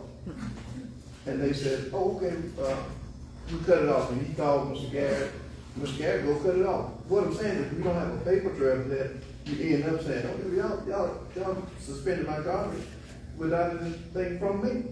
That's the conversation you had. You know what conversation is, they don't hold up. Do you want to put your, conversation in an affidavit? I have mine in writing, that's July 8th. I'm saying that's just as well, if you put it in writing, that what transpired, Yes, that's an unofficial affidavit. no problem. All right. They can get it from the homeowner. You cut all that out. That'll be fine. Okay, All right. with that. I know all the tales first, so. You go ahead. Let him speak, let him speak. Oh, yeah, let him speak, go ahead, cut it on. Hey, oh, here, so I go with. Be first. Good comeback. All right. Go ahead. I just want to rebuttal to, on what Will said about, he didn't feel that we should clean up state property. And we got a lot of state property all over the city of Canton, everywhere, and in most cases, we haven't cleaned it up in 3-4 years. And it is getting to, it's an eyesore, and it's getting to a point where it's just not a good look for our city. We got people complaining about our city everywhere. And if we don't go in, we got the machinery sitting out, sitting here and there, and we got the manpower, for the most part, to go in and do it. That's, I think. And if it's sitting still, Somebody cough back there. if it's sitting still, I mean, we might as well put the machinery to work, put the people to work, and get it done. Because otherwise, it's gonna get worse. Those little plants gonna grow into trees, Yeah. and it's gonna be a forest. I just think that we need to clean up our state properties. It's our responsibility to keep our city clean. That's in our house. Yes, in our house. And if it was in your yard, you wouldn't want that. I don't want it. So how do they know which address, this is, this ain't give address, this is Canton Street. I want to hear from Alderman Tellers.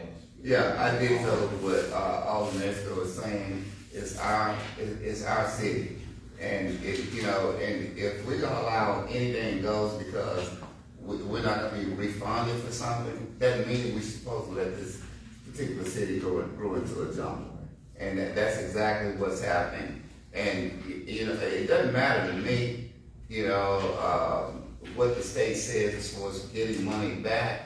If you care about where you live, you'll do your due diligence in getting it cleaned up. I've said on a number of occasions, if it's restricted to a landowner, that's a different story. We got somebody to build. But if the state is saying if we cut it and they're not gonna reimburse it, so what? Let's get it done. We're part of the state of Mississippi, and if we're gonna take on that motto of keeping Mississippi beautiful, keeping Canton beautiful, then when you put the adjective or the description beautiful on something, then you go all out and get it done. And I think that's what we need to be doing. I feel Mr. Davis, but Mr. Davis is all about beautification. He's all about beautification, and I heard him say, I do my job so that people don't get on you all. And that's a wide-range statement. So we'll be adding some more duties to Mr. Davis because he wants to keep people off us. The average person that comes into the city, when they're visiting their home, first thing they say, the city doesn't look like it should be looking. So that means that we got to double up on our efforts and get these particular things done. And, again, I've heard Mr. Davis say on a number of occasions, I want to beautify the city. That's the first step. Cut this crap, bottom line. Thanks, Mayor. Yes, sir. So, Mayor, who's gonna identify all these properties for Mr. Davis so we can get to work? Well, he has to form a team. Okay. Yes, identify them. Yeah, because he's got two lot and a half pages. And because, going back to Alderman Esther and Alderman Taylor, because we sit by the side of the highway and a lot of this drove to drove, we really got a jungle. So, Mr. Davis has always figured it out. He'll figure it out. Oh, yeah. He'll let us know what he needs, if there's any additional manpower, whatever he needs, he'll let us know. He can do that. So, with that said, did anybody make a motion? We have a motion and second. Yeah. There's a motion on the table. Second. And a second. And a And second. a second, all in favor? Tim Taylor, aye. That's why. Where's Brown eye. And Is that it? Alderman Hubert? Huh? She has to get off. She's Oh, on. she- Oh, motion carried. The mayor will entertain a motion on the consent agenda.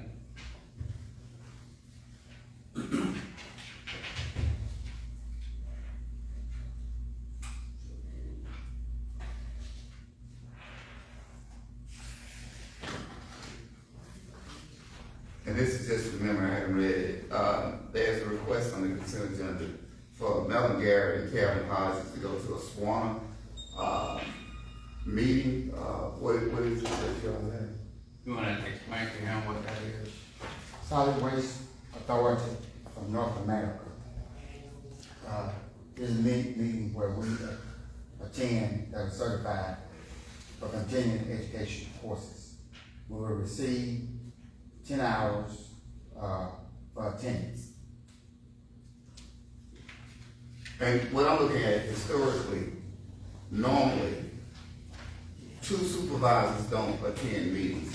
And from where we stand, at this particular point, I know Mr. Garrett, you went to DC one year. Upon your arrival back in the city of Canton, we were faced with a $75,000 fine with your supervisor on the premises. So when there are no supervisors on the premises, then how can you explain to us that the same thing that happened a couple of years ago won't repeat itself when there's no supervision on the in the area that should be vacated? Most of the people that do my inspection will be in the attendance of the same meeting within the queue. Number one. Number two, we train people in hopes that they will be able to work unsupervised, at least for 40 hours. So you just gonna do it a day? No, 40 hours meaning if we're there 3 days or 2 days, 8 hours a day. And in the other instance, if there is indeed a need, I'm always available by phone. And I've already been grooming Jeremy Van Buren, Derek Dixon, Frederick Bridgman, all the guys that work there as it relates to what their day-to-day responsibilities are. In the event that something happens, to call. In times past, and I sort of talked this through with them about when things happen, we have one person we can put all the responsibility on, appoint you, that person is me. I take that responsibility, but at the same time, I was not there when I was here at City Hall today, so someone should have been able to do that every day, due diligence. Okay, but I'm looking at the timeline and the historical reference that I'm talking Understood. about. Understood. That $75,000 fine. Now, if you and Calvin both go, out of all those people you named, how many of them have the same certification that you and Calvin have? None of them have the same certification. That's the point I'm trying to None of them, and we have all of these guys have been to class, they just not taking the certification test. They're not taking, they've been to these classes that we go to. We've had them to go to classes, but they not passed the test and been certified. So you as a director and a leader, you would feel comfortable leaving that particular situation in the hands of people who are not certified to do the job? The certification to do the job is not the everyday, day-to-day do job. The certification is to deal with the MDQ and the Dr. William Truly and the man board. Now, I would want them to come. I would say they could do that a better job if they could to stand at this podium and do what I have to do. I would feel comfortable. I think I have the men in training well enough to work for 8 hours a day and go home. When I was in Washington, same thing. I think those guys can do that job. They should be. They're trained to do it. They may get osmosis when I leave, but they should be able to do their job. And indirectly, what prohibited them from not doing the job when you were in DC and got hit with that fine? What prohibited them? From doing the job. As Dr. Truda asked Alan Davis, are your people self-motivated and self-starters? Not all our people are self-motivated and starters. That's what we have to pep talk them before we leave. And make sure we write out a list of things that need to be done, the do's and the don'ts of what need to be done. Okay.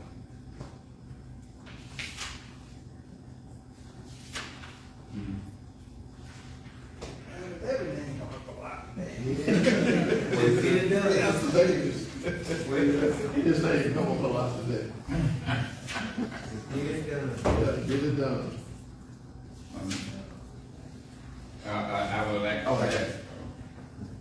Are you through all of that? Yeah, so Mr. Garrett, again, I'm still harping on that $75,000 fine. Can you guarantee us that we won't be able to? No, I cannot guarantee Let me you. finish my statement. Can you guarantee us that if we get a surprise visit from MDQ, and I know you said that most of the people who do your inspections will be with you. I'm just trying to cover all the corners, that's all. That if somebody is not in this meeting with you, and they just made you a tip to go inspect, can your guys handle it?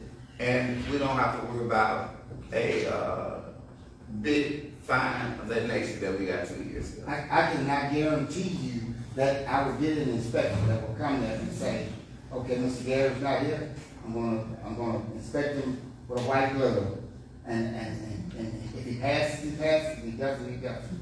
Because for me to be able to guarantee that, I could be on the job and an inspector could come in and say, you know what, Mr. Garrett, I didn't like what I ate down the street. I'm just gonna give you a hard time. But in the past situation, what the inspector ate had nothing to do with you failing that inspection. That's correct. Okay, and your person, your second in charge, who is your assistant. Yes. You still failed the inspection. And I don't think that inspection would have failed had you been there. What you said? No, that was his phone. Oh, Well, what's your phone say? It was talking. About It just happened, so excited, you know, that's like. Oh, okay, okay. I was gonna say something about me. I cannot guarantee that. I cannot guarantee that. Now, I know how to run a landfill, and I think the people I have there know what they're doing. Now, how they present that in the face of an inspector or whatnot, if they've done their job up until those 5 days, and then the inspector comes in, garbage covered up, the tarp is cool, everything that they're trying to do every day, then we should be good. We should be good. But that was the same case in the past, they were trained. Yes, and I understand, but I cannot guarantee you that an inspector won't show up there and that we won't get cited. Or if you come out and you don't see some improvement that needs to be done, I cannot guarantee you what that person is looking at. Because if in the landfill and in the business that we're in, if a guy comes in and says, you know what, I want to see your leadership report, we have those. If he say, I I wanna see anything. We have all this stuff from the office to the hill. When's the last time you covered? We have that information. But if it comes in and it's not done, it's just as simple as maybe a month or so ago, the equipment went down. The tractor went down. The tractor being down, all they wanna know is how long it's been down, and I tell them, well, it went down last week, so we ran a track over, and we did this. The person may not be able to verbally do what I do on that scheme, but if the garbage is covered, and the top is being pulled, and that's not a neglect, then we'll pass. But if they left today, when I go back by the office, if they left today and left the top run down, it's the same thing. They didn't follow the everyday routine. Yeah. And all I'm saying is, we try to train them, and take pride in what you do. It's not just a job. It's more than, it's a job, but it's more than that. My job is on the line. I had a long conversation with all my guys today about my job is on the line. What I have to face when I stand before this board and this man. And I want them to feel my heart's cry, but by the same token, they said, well, you know what? You don't want to have to bear that burden. You don't want to get paid to do what you do. I don't have a problem with that.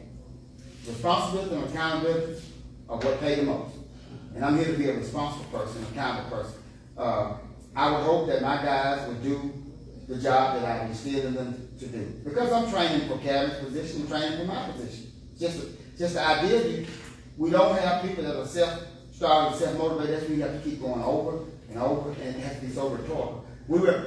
You speak about that $75,000, I speak about it to those same guys. Even though not one of those guys, the burden fell on one person, but the guy was not being covered on this side, that was the guy who knew how to cover it. Now, Kevin just didn't push that guy to the limit. The guy on this side, the same thing. He just didn't push as hard. And I told him, you see what this costs you? 9. I said, you have people sitting at the man board seat that look to me, and then they look right under me and they look at you, and you're supposed to look out. Your chemicals are supposed to be out. If he's not working out, write him up. I'll present him to the board. And that'll be the end of that story. So you're speaking of Calvin in the first instance.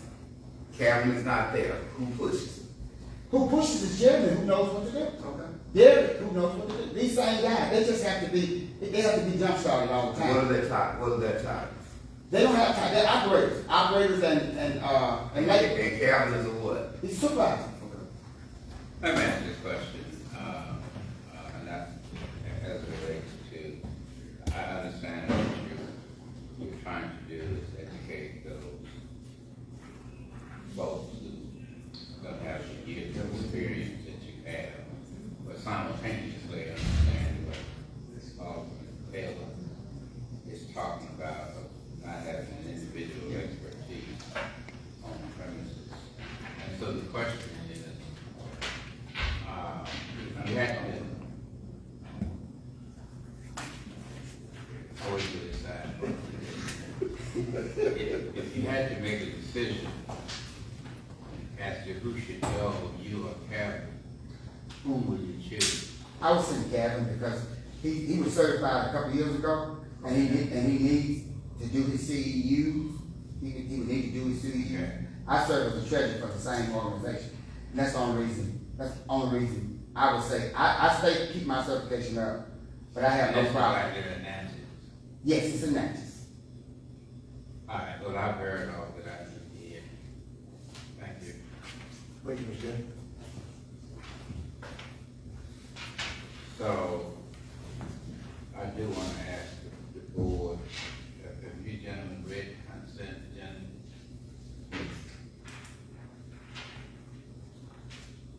As it relates to item 22. Yeah, we, after the, as the consent agenda is listed, there's another item on here that I'd like to address also, and that's with, Mrs. Joyce attending. 22. 22, that's what it is. Yeah, the judicial, now, we know that, there have been some issues with court services and the supervisor over there. And I know upon coming back, this board has to take a strong stance against rewarding bad behavior. When we go to Yeah, all right, executive session. can we extend it there or something? Oh, I don't care what we do, I'm just, it's here, and it needs to be discussed. Yeah, when we. I think for right now, it needs to be, Okay, that's for right. right now. Yeah. Okay, Consent agenda, we do have time for it. yeah. Well, it should have never been on here.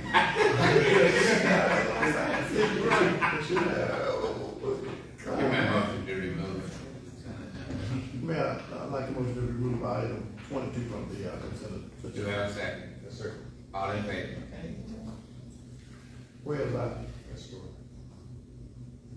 Blind eye. N.I. Kim Taylor, Nate. Oh, God. Motion carried. With that said, the mayor will now ask for a, is that motion already made? On the consent agenda? No, No, Ma'am? No. no. Give me a motion to approve the consent agenda as modified.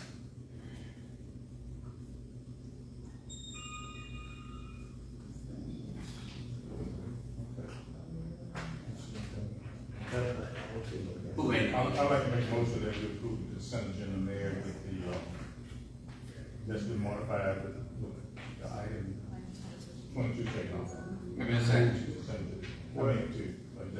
Wait a second. All in favor? I have an unread. With the consent agenda, we're approving it as read with the exception of 22. Right. We're not gonna deal with, It's been moved to the consent agenda. I mean, it didn't move to the executive session. with, you talking about the judicial situation. I'm not talking about the judicial situation, I'm talking about two supervisors being at a seminar together, and we're okay with the people that are gonna be left in place. That $75,000 was an embarrassment to the city, and, you know, to be fined that way. Do you take that risk again or not? I have total confidence in Mr. Garrett, but this decision, I don't agree with. So how are we gonna handle that? You would have, you can make secondary motion to bring it on the consent agenda except for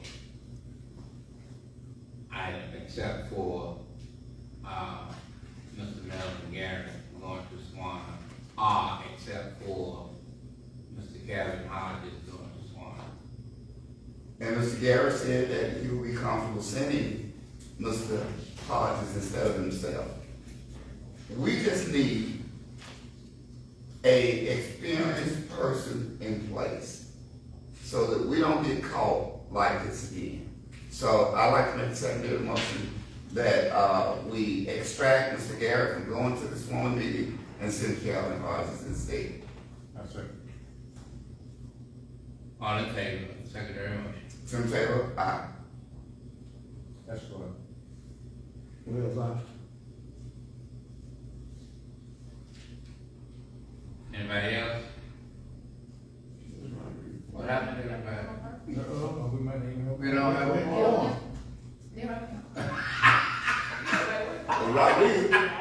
I do. I'm ground is building. I'm gonna be on. Oh, Okay, I'm being. I'm here, did Garrett not want to go?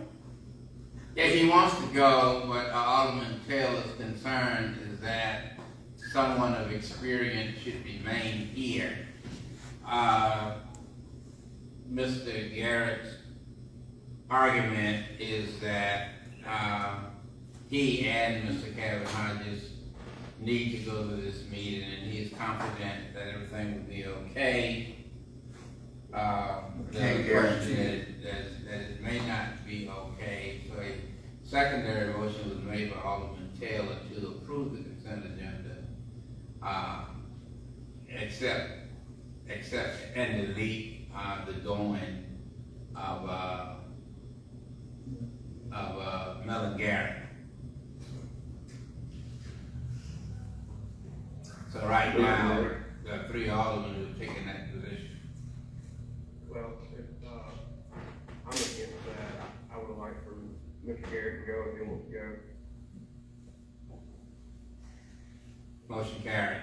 Wait a minute, who voted that? Who voted? Calvin Hodges is coming. Who voted for it? It was myself, Yeah. Alderman Wells, and Alderman Minister. And how many against? One. Two. No, Pam was against.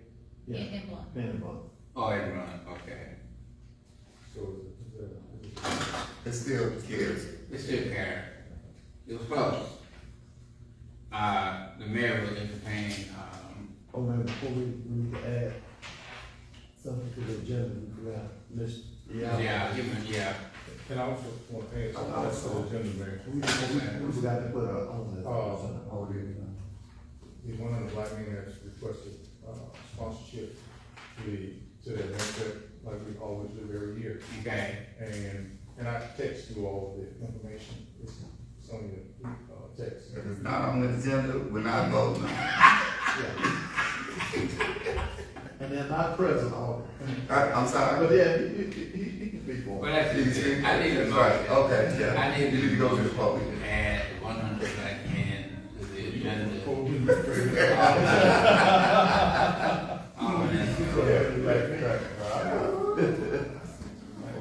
I need a motion to add the 100 black men to the agenda for the purpose of, And done for y'all.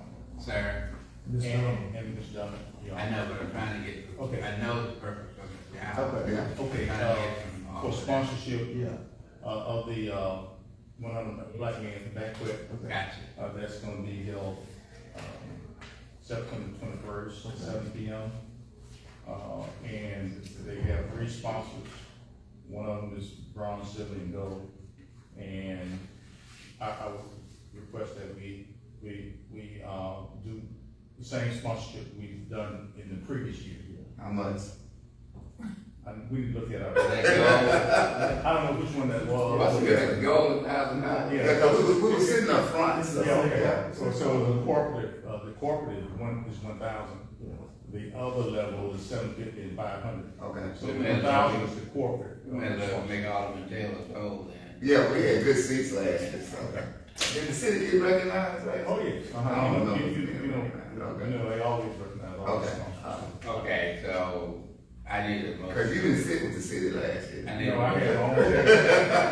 I had my own table. Yes, so- I Yeah, you got your. I need a Go motion ahead, to bring it all up. to the agenda. Give me a motion. Well, I give him the motion and, yeah, the 2 additions are the addition of Ms. Allen, addition of one of the black men. But we need a, who made the motion? I so move that we add those 2 items to the. Okay, give me a I second. second the motion. All in favor? Tim Taylor, aye. That's correct. Where's Lundberg. Finn? Finn still there? Ben, You got 4. We might be motion carried. We're here, Ms. Yao. We don't need to hear from one of the black men, but we understand Yeah, that. yeah. Well, that was interesting. I'm looking forward to working with y'all. I can't wait because I have been doing this kind of stuff forever. And I know some of you had some questions, and one of the things I think that's gonna be real important for us is to hit the ground running hard. So I'm trying to gain information now on where y'all been as far as grant writing and what kind of projects you wanna do. I know the mayor has mentioned revitalization of downtown and doing the storefronts with the Department of Archives and History. So I think that's a very beginning point. I've already attended a USDA seminar at Tougaloo, and got a review of all the different grants that they have available. I have written quite a few rural development grants in the past. I think that's one that we need to hit real soon. And one of the ways that I like to operate, you know, grant writing, have y'all had a grant writing before? yes. We'll let you, You've had two, do you currently have one? any specific area, Okay. Ms. Michelle Crawley was doing a fire and infrastructure, and then Ashley over there was doing, something. Well, the reason I asked, we need, the UEI number, so I'll have to get that from someone. That's for the website on grants.gov. So there's a number of ways you can approach this. what I was mentioning, the way that I like to do it is to go look on grants.gov under any topic that any of you would like to see happen in Canton. And then once we do that, we determine who the local arm of that grant is. For example, the Rural Development Office here, even those are federal contracts. Knowing a contact person there and having a conversation with them about what you would like to see happen in downtown Canton is very important, or any of the other projects. So doing the connection of looking at the possibilities, making the connect with who oversees that money in our state. And every federal agency has a state arm. For example, I've done a lot of EPA grants. Well, MDEQ is in charge of all the EPA grants in Mississippi. The U.S. Forest Service, I've done a lot of those. The Forestry Commission here is the state agency. They're not in charge of it, but they kind of oversee it. So in other words, if we want a grant to do X, Y, Z, if we know Mr. Thompson in this certain office, then we have a better chance of getting that. And I like to go to these meetings with a representative of the person that I'm writing a grant for. Like I just was able to get one for the Southern Baptist Conference out of Birmingham. We're going to be doing urban forestry at Tougaloo and at Jackson State and one of the universities in Memphis. So what's important about that is just having that connection. So if y'all see fit to appoint someone that has a lot of history with grant writing and projects in Canton, so that I would have a go-to person. I know I've contacted Truly a number of times, and he would be the ideal person to go to a lot of these, as well as an alternate. I did talk to one of the rural development representatives at this meeting, and he was excited about the concept of what we're going to be trying to do in Canton. And a lot of the things that Mr. Taylor brought up today in the meeting can be addressed with some of the projects that we talked about. Me? Okay, I've got one problem. Well, one of the things, remember when the broken window pane concept came up in Prime? So, way back, I don't know, what was that, in the 80s or 90s? Yeah, I think late 1979, 80. Yeah, I hate to know, I've been around that long, but, so landscaping and cleaning up areas address a lot of that. And we've seen the evidence throughout the country of how that works. So if you have an idea of a project that you would like to do in your area or citywide, I'd love to get that feedback. Some of the cities that I've worked with in the past, one of the ways we've done that, and this may be kind of over the top, but we create a team of people. As a matter of fact, while I'm sitting here, when y'all were talking about Makita, I thought, does the city have a seat at the table there? No. Well, it seems to me, but I'm not the boss of that, so it seems to me every city in Madison County needs to have a seat at the table. Just to make sure representation is there. Yeah, well, we go out there, but because I want to make sure y'all are not left out along these federal grants. There's a lot of money out there right now, and rural development, a lot of money's left on the table. And I'm not talking about a loan from rural development. Somebody mentioned that. I said, no, we don't want a loan. We want a grant that doesn't require match. wait, and if I may, Mayor? Yes, sir. And, I think what you're bringing to the table is exciting, no doubt. But there's a obstacle. If you've ever ran track, they tell you that when you're giving out a gas, the bear jumps on you and don't let you proceed. There's a big bear in the middle of the road for the city of Canton when it comes to grants. And that big bear to us is our office. So where are we? Because we hear one side saying, until you get them straight, you get nothing. Now we're hearing all this optimism coming from you. So where are we in this fight, in this chase to get things coming again with our office situation? Well, let me respond to that before she speaks. Okay. And you, all the police coming out here. Okay. As well as you two, is that the grant that we received,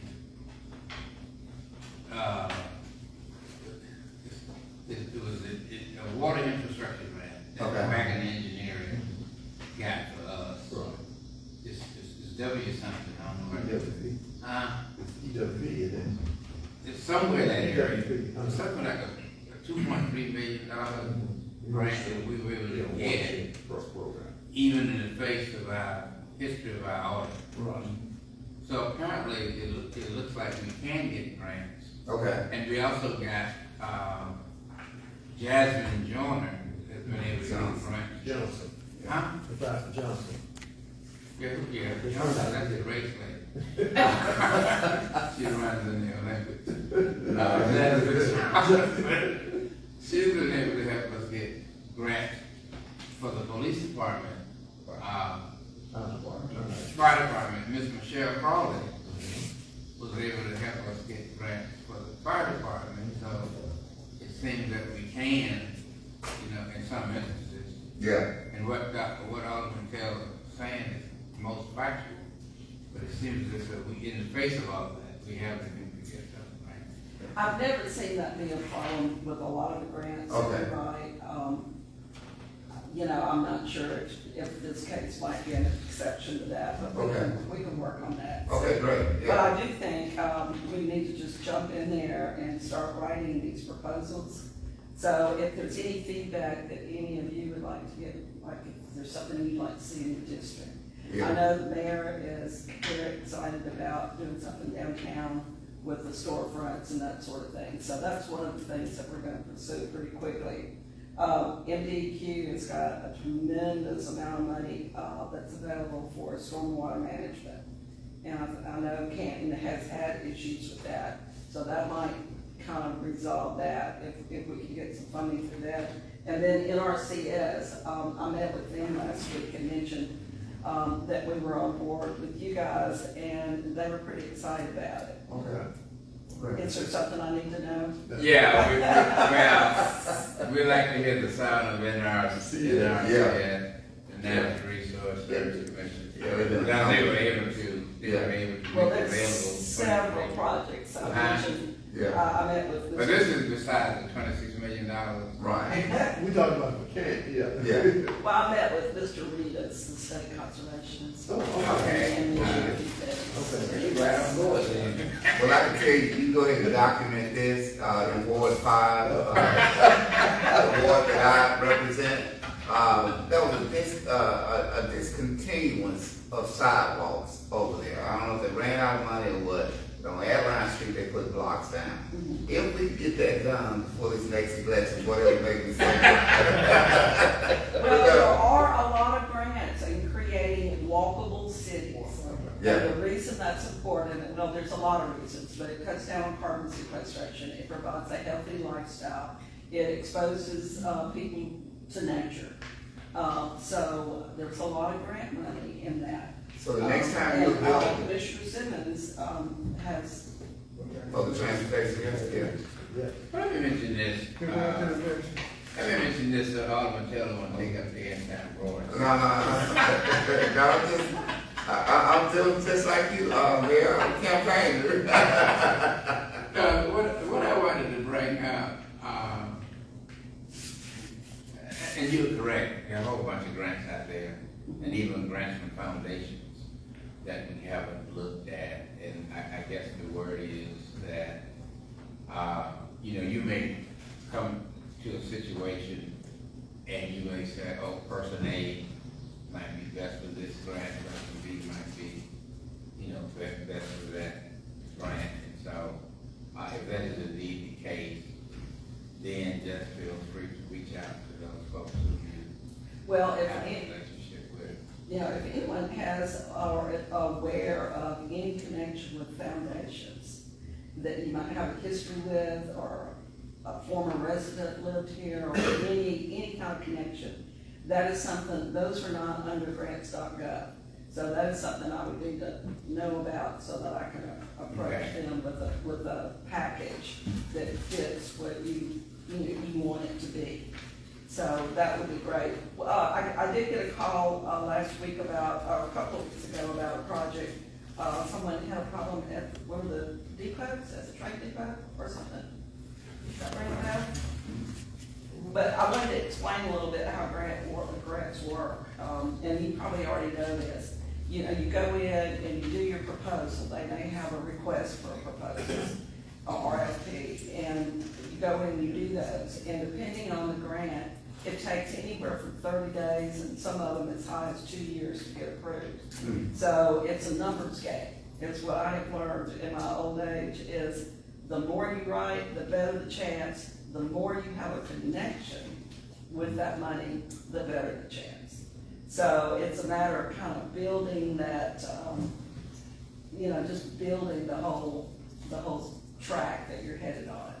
So y'all keep that in mind. So if you want to point me in the direction of having a meeting with someone, and you are involved in that meeting, we can do that. Because that's really what's going to pull it ahead. Anybody have any questions?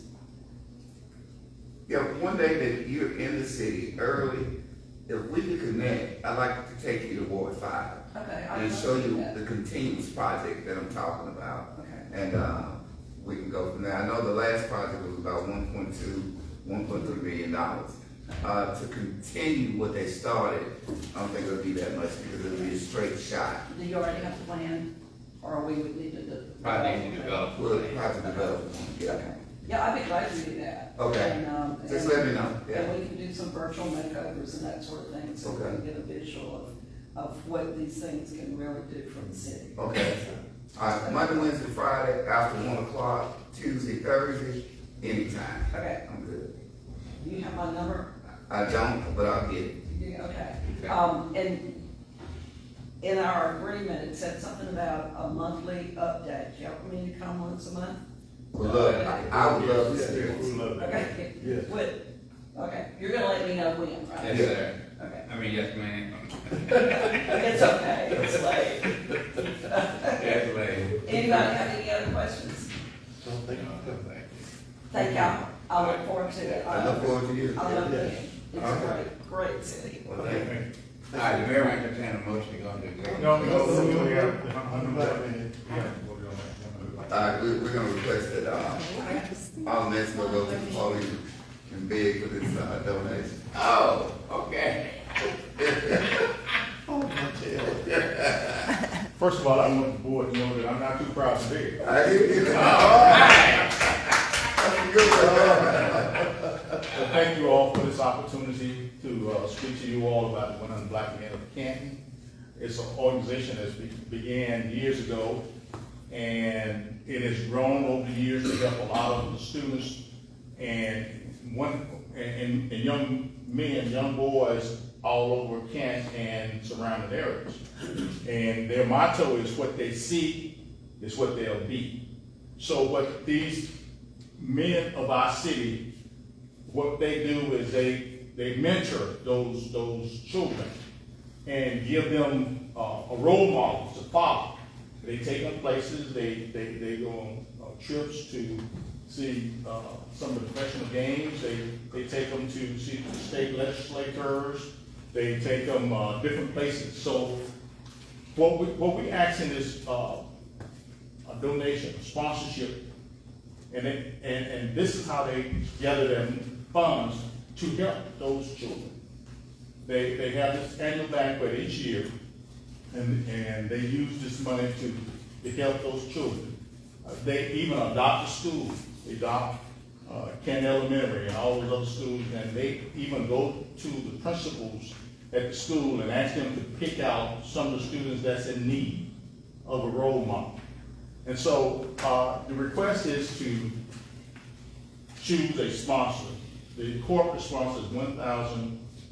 The bronze is $750. Well, the silver is $750, and the bronze is $500. So I just want to appeal to the board for us to go. Well, for the board to consider a $1,000 sponsorship, and you get a table for 8, and you get a banner as well. And they also announce the sponsors at every event. And a lot of members, a lot of men of Canton are involved. And some of the ministers throughout the city, some of the school teachers, we want to get Alderman Brown to become a member as well, Alderman Wells, and Alderman Taylor. They don't want me to get too political.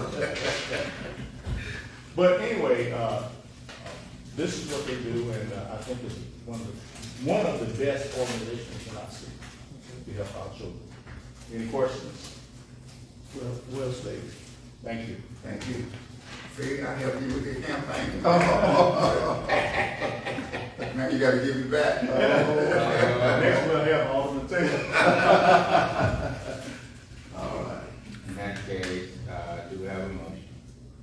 Mayor, I'd like to make a motion, that we support the 100 Black Men of Canton with a corporate sponsorship of $1,000.